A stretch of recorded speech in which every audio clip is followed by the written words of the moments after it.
নমস্কার। ঠাকুরমা স্বামীজির সকল ভক্তকে জানাই সকলের মা শ্রী মা সারদা চ্যানেলে সুস্বাগতম। আজ ভগবান শ্রী রামকৃষ্ণের 191তম পূর্ণ জন্মতিথি। আসুন আজ সকলে ঠাকুরমা স্বামীজির চরণে জানাই আভূমি লুণ্ঠিত প্রণাম। ওম স্থাপকায় চ ধর্মস্য সর্বধর্ম স্বরূপিণী অবতার বরিষ্ঠায় রামকৃষ্ণায় তে নমঃ। আজ পড়ব শ্রী শ্রী রামকৃষ্ণ কথামৃতের তৃতীয় খণ্ডের নির্বাচনী কিছু অংশ। আসুন কথামৃতের প্রণাম মন্ত্রটি আগে পড়ে নিই। তব কথামৃতম তপ্ত জীবনং কবিভিরীডিতং কলমশাপহং শ্রবণমঙ্গলং শ্রীমদাততং ভুবি গৃণন্তি যে ভূরিদা জনাঃ। শ্রীরামকৃষ্ণ ভক্ত সঙ্গে কাশীপুরের বাগানে আছেন। আজ শুক্রবার বেলা 5টা, চৈত্র শুক্লা পঞ্চমী, 9 এপ্রিল 1886। নরেন্দ্র কালী নিরঞ্জন মাস্টার নিচে বসিয়া কথা কহিতেছেন। নিরঞ্জন মাস্টারের প্রতি বলছেন, বিদ্যাসাগরের নূতন একটা স্কুল নাকি হবে, নরেন্দ্রের একটা কর্ম জোগাড় করে। নরেন্দ্র বলছেন সঙ্গে সঙ্গে, আর বিদ্যাসাগরের কাছে চাকরি করে কাজ নেই। নরেন্দ্র বুদ্ধগয়া হইতে সবে ফিরিয়াছেন। সেখানে বুদ্ধমূর্তি দর্শন করিয়াছেন এবং সেই মূর্তির সম্মুখে গভীর ধ্যানে নিমগ্ন হইয়াছিলেন। যে বৃক্ষের নিচে বুদ্ধদেব তপস্যা করিয়া নির্বাণ প্রাপ্ত হয়েছিলেন, সেই বৃক্ষের স্থানে একটি নতুন বৃক্ষ হইয়াছে, তাহাও দর্শন করিয়াছিলেন। কালী বলিলেন, একদিন গয়ার উমেশবাবুর বাড়িতে নরেন্দ্র গান গাইতেছিলেন, মৃদঙ্গ সঙ্গে খেয়াল, ধ্রুপদ ইত্যাদি। শ্রীরামকৃষ্ণ হলঘরে বিছানায় বসিয়া। রাত্রি কয়েক দণ্ড হইয়াছে। মণি একাকী পাখা করিতেছেন। লাটু আসিয়া বসিলেন। শ্রীরামকৃষ্ণ মণির প্রতি বলছেন, একখানি গায়ের চাদর ও এক জোড়া চটি জুতা আনবে। মণি বলছেন, যে আজ্ঞা। শ্রীরামকৃষ্ণ লাটুকে বলছেন, চাদর ও জুতা সর্বশুদ্ধ কত দাম? লাটু মহারাজ বলছেন, 1 টাকা 10 আনা। ঠাকুর মণিকে দামের কথা শুনিতে ইঙ্গিত করিলেন। নরেন্দ্র আসিয়া উপবিষ্ট হইলেন। শশী, রাখাল ও আরও 2-1টি ভক্ত আসিয়া বসিলেন। ঠাকুর নরেন্দ্রকে পায়ে হাত বুলাইয়া দিতে বলিতেছেন। শ্রীরামকৃষ্ণ ইঙ্গিত করিয়া নরেন্দ্রকে বলিতেছেন, খেয়েছিস? শ্রীরামকৃষ্ণ মাস্টারের প্রতি সহাস্যে, ওখানে অর্থাৎ বুদ্ধগয়ায় গেছিল। মাস্টার নরেন্দ্রের প্রতি, বুদ্ধদেবের কি মত? নরেন্দ্র, তিনি তপস্যার পর কি পেলেন তা মুখে বলতে পারেন নাই, তাই সকলে বলে নাস্তিক। শ্রীরামকৃষ্ণ ইঙ্গিত করিয়া বলছেন, নাস্তিক কেন? নাস্তিক নয়, মুখে বলতে পারে নাই। বুদ্ধ কি জানো? বোধস্বরূপকে চিন্তা করে করে তাই হওয়া, বোধস্বরূপ হওয়া। নরেন্দ্র বলছেন, আগে হ্যাঁ, এদের 3টি শ্রেণী আছে, বুদ্ধ, অর্হৎ আর বোধিসত্ত্ব। শ্রীরামকৃষ্ণ, এ তাঁর খেলা, নূতন একটা লীলা। নাস্তিক কেন হতে যাবে? যেখানে স্বরূপকে বোধ হয় সেখানে অস্তি নাস্তির মধ্যের অবস্থা।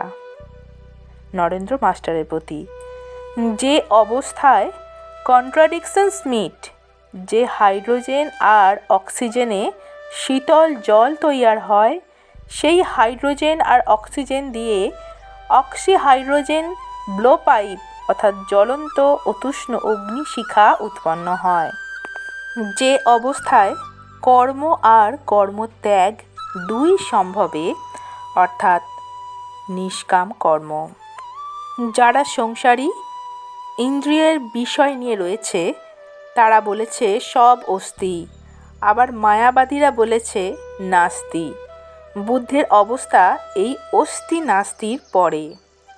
শ্রীরামকৃষ্ণ: এ অস্তি নাস্তি প্রকৃতির গুণ, যেখানে ঠিক ঠিক সেখানে অস্তি নাস্তি ছাড়া।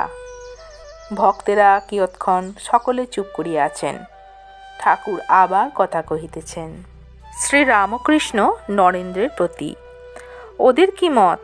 অর্থাৎ বুদ্ধদেবের কথা বলা হয়েছে।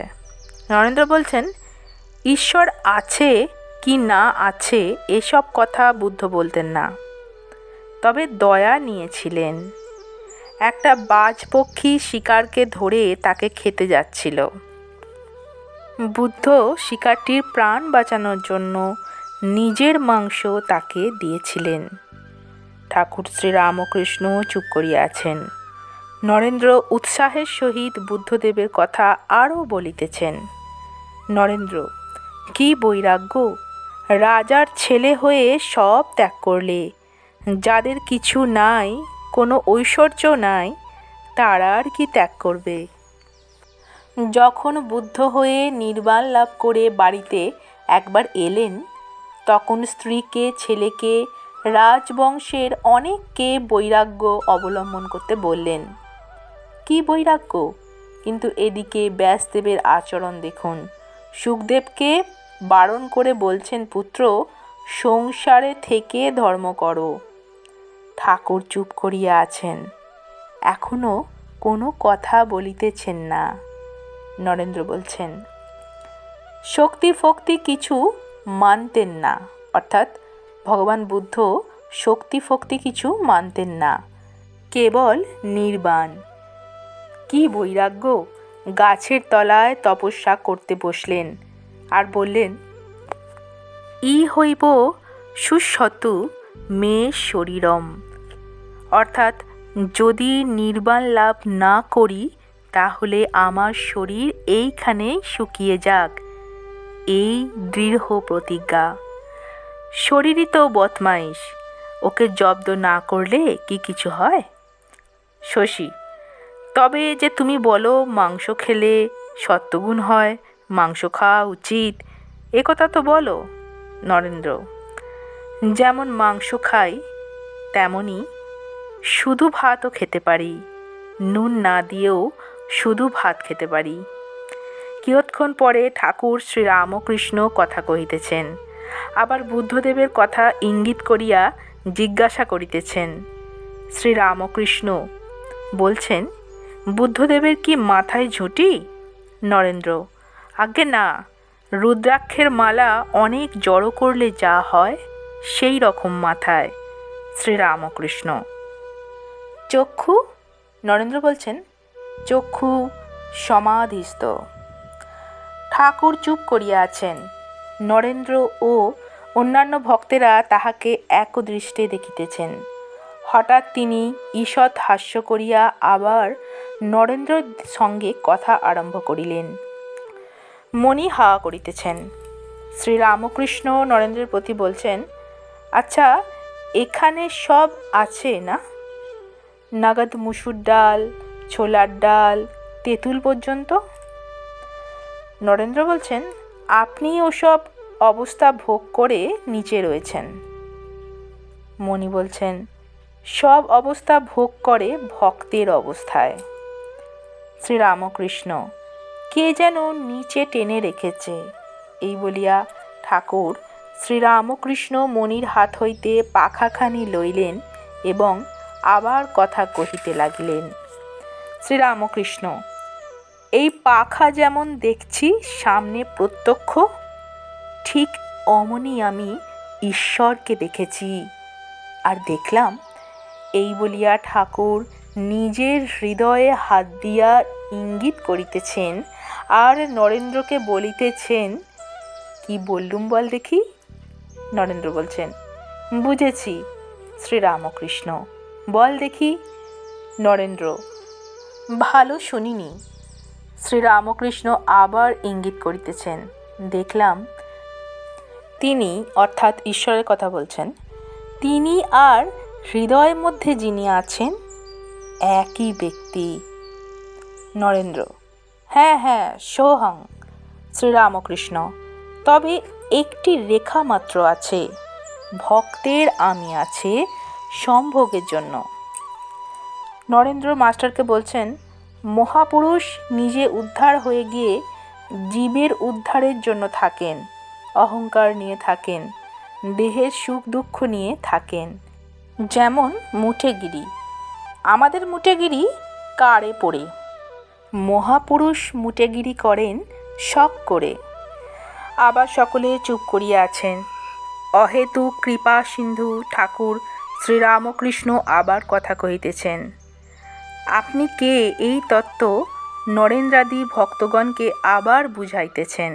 শ্রীরামকৃষ্ণ নরেন্দ্রাদি ভক্তের প্রতি, ছাদ তো দেখা যায়, কিন্তু ছাদে ওঠা বড় শক্ত। নরেন্দ্র, আজ্ঞে হ্যাঁ। শ্রীরামকৃষ্ণ, তবে যদি কেউ উঠে থাকে, দড়ি ফেলে দিয়ে আর একজনকে তুলে নিতে পারে। ঋষিকেশের সাধু এসেছিল, সে আমাকে বললে, কি আশ্চর্য, তোমাতে 5 প্রকার সমাধি দেখলাম। কখন কপিবৎ দেহ বৃক্ষে বানরের ন্যায় মহাবায়ু যেন এডাল থেকে ওডালে একেবারে লাফ দিয়ে উঠে আর সমাধি হয়।